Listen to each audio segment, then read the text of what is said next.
Now, fighting corruption is dangerous. That's according to Nigeria's former Finance Minister Ngozi Okonjo-Iweala.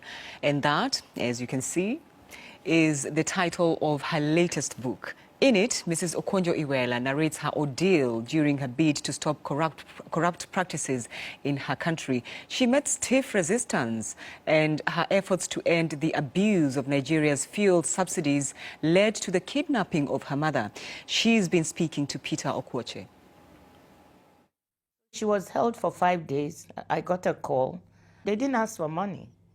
Contrary to what many people thought, they said I should go to the television and the radio and publicly resign, announce my resignation, and I should leave the country and go back to the US where I was working, from where I came.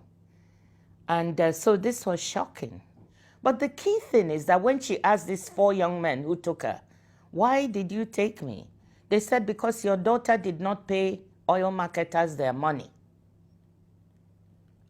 And that's how we found out it had to do with oil marketers. And at some point, I mean, there was another meeting that some oil marketers allegedly had in Abuja where, you know, in Lagos, where they said you would leave the office in a wheelchair. Absolutely. And that was also by the grace of God that one of the people who participated in the meeting happened to have been a friend of my brother's, one of my brothers, and thought that, well, he was part of the meeting, but what was being planned was not fair.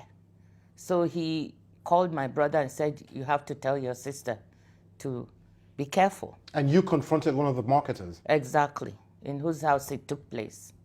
And then let them know that we knew about it.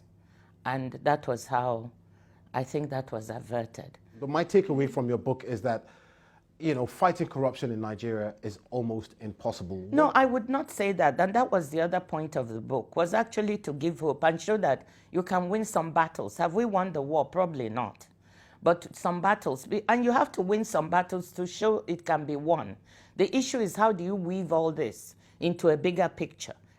Almost every government in the country has been accused. And see, you are giving up hope and saying you can't win the battle. There's one thing you need to remember, and I say it in the book. The majority of Nigerians are honest, hard-working people.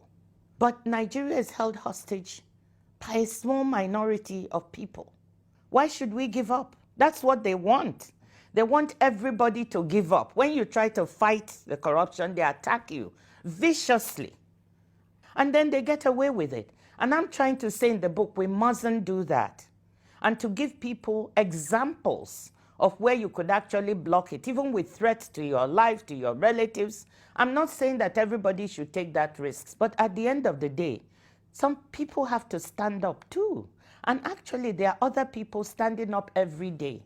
A lot of people will also say, and it's a book within which you're trying to exonerate yourself, to say, listen, I wasn't part of this, whatever cabal you guys are talking about, you know, this is what I did, you know. Why are you trying to exonerate yourself? No, I don't, the word exoneration doesn't come to mind, because when you didn't commit any crime, what are you exonerating yourself from?